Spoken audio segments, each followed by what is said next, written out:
So this is the spot where the cemetery was. Pretty sure this is one of the markers. We found this. I don't believe it was inscribed, but I was just trying to take a look. We found this while searching for another plot. This was kind of shown to us.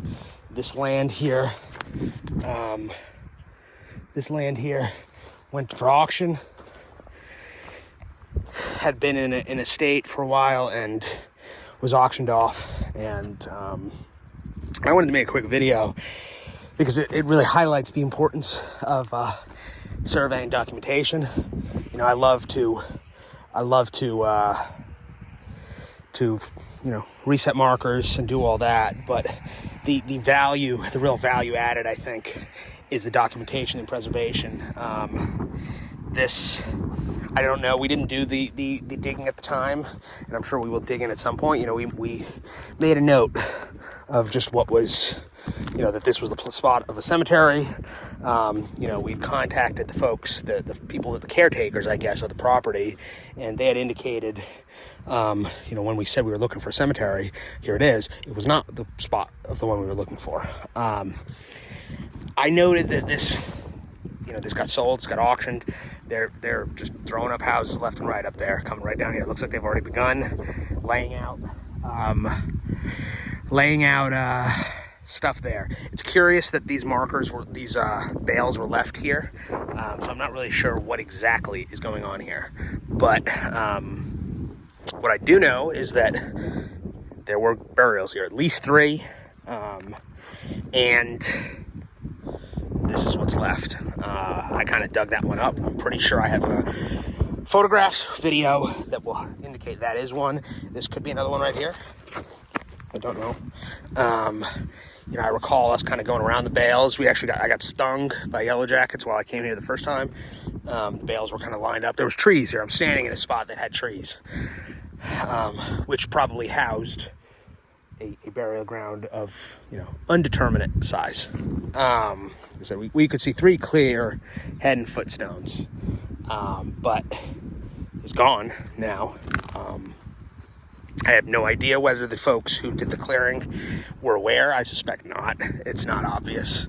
You know, we were looking for something, and when we were kind of directed, or we kind of self-directed also, but this patch of trees, oftentimes patch of trees on farms is kind of an area that is, I just found a sweet arrowhead. Look at that.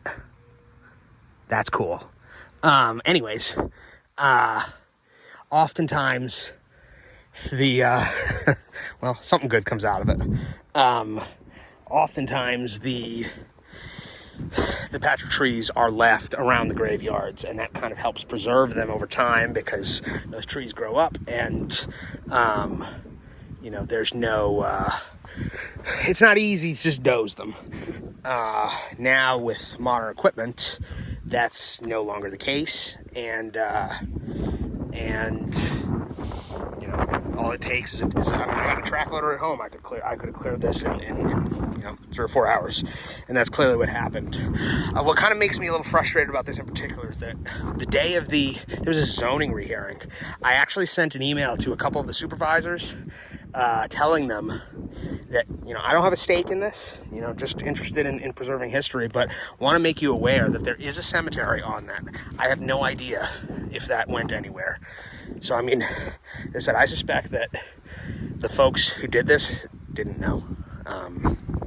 I don't believe that it was intentional. I like to hope it's not intentional. But, you know, it's just, it's frustrating because we kind of went out of our way to, you know, alert the county, and it doesn't appear that did anything. You know, I understand that, you know, cemeteries, you know, are a thing of frustration for some, you know, great interest for others, indifference for many, you know, and this cemetery may or may not have been in a, you know, inconvenient spot But, you know, I believe it's important to, like I said, what I believe doesn't really matter. At the end of the day, you know, I think what does matter is, you know, for folks to get out and kind of document. And document doesn't just mean, you know, who's the 3 markers that you see. That's kind of what surveys of yesteryear did. They just made a list.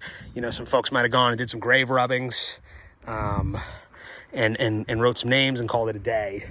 But, you know, I think it's crucial that, you know, when you have access to a plot, you know, take some photographs, take some videos, take the coordinates, you know, map out the markers, indicate where are field stones, indicate where are gravestones, indicate the names, and I mean, when appropriate, perhaps, you know, let owners or authorities know that there is a cemetery there. You know, again, like I as a landowner, I understand fully, you know, how frustrations with cemeteries can come to be.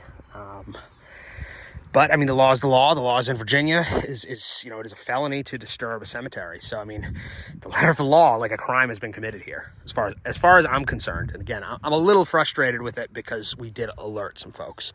You know, me and my wife had spoken about, you know, what is the you know, distinction between cleaning up and clear cutting a cemetery, and particularly when there were field stones only and uninscribed field stones. I don't know where the law falls on that. So I mean, that's a question for you know, the law folks. But you know, it's you know, I know there was a case not too long ago in Bedford where some timbering had kind of harmed, you know, markers have been pushed around and knocked over and broken, and you know, that they were, you know, forced to pay kind of restitution and stuff. So it is an issue that's, you know, can be serious. So I don't know. We'll have to see. You know, we'll kind of talk to some folks and see what the answer is. But, you know, we do have video. We do have photos. So we can at least, you know, do some research and try. We may never, you know, this could have been tenant farmers. It could have been a slave burial ground here that, you know, will forever be nameless. But we do at least have the photos of the markers that we did see. And now that I'm walking through here, besides the Indian arrowhead, I have not really seen any other indications of markers, whether that's, you know, marble markers or, you know, metal tags or whatever that might be. But, you know, here's a flag. I don't know what that was indicating. But, you know, I'm not seeing anything else that you know, suggests that there were other markers here that we couldn't see. Like I said, we came here with the caretaker, and he was kind of handling the disbursement of the lands. They went to auction sometime between last June and today. We came out here a couple times, once with him and once or twice by ourselves. And like I said, I know I have photos and video of it, but, you know, like I said, I really don't know what these bales were left here. I don't know if it's possible that they are aware and they were told, you know, don't go too close to the bales. And it's like they were near the bales, but, you know, I'm pretty sure that this is one of them right here. Almost 100%. So, is what it is.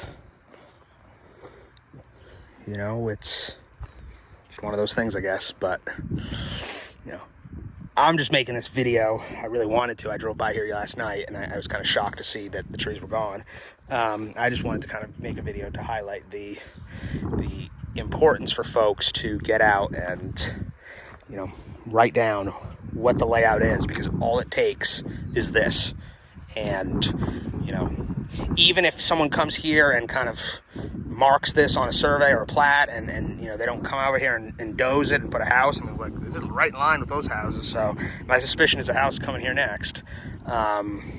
Even if they don't do that, you know, no one will ever be able to look at this and know exactly where anything actually was.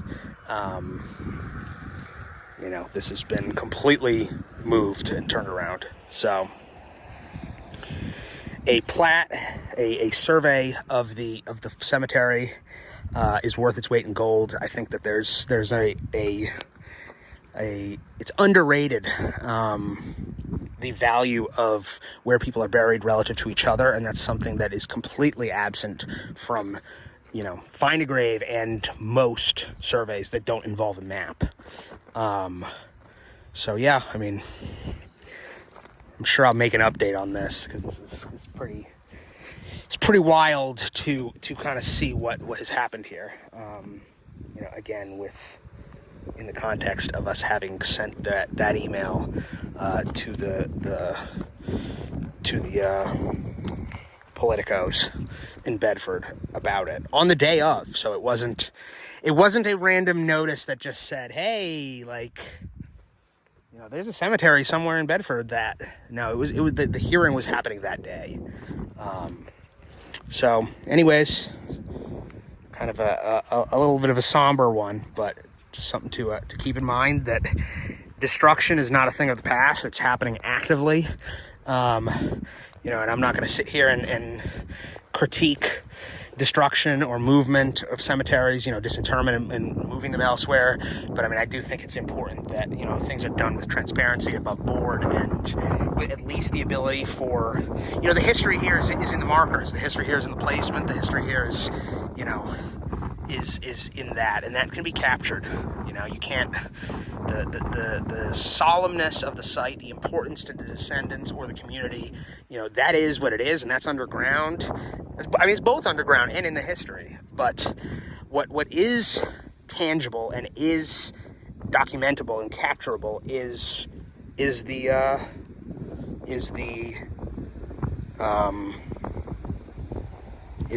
layout. And that might be another one, is the layout. Interesting that there's like some Indian activity here. And, you know, I hope that we were able to recreate what we had. Said we kind of did it in passing because it wasn't what we were looking for. And, you know, kind of always assumed, oh yeah, we'll come back and we'll do the deed research and try to do some figuring on who it may belong to. And, you know, so anyways, stay tuned.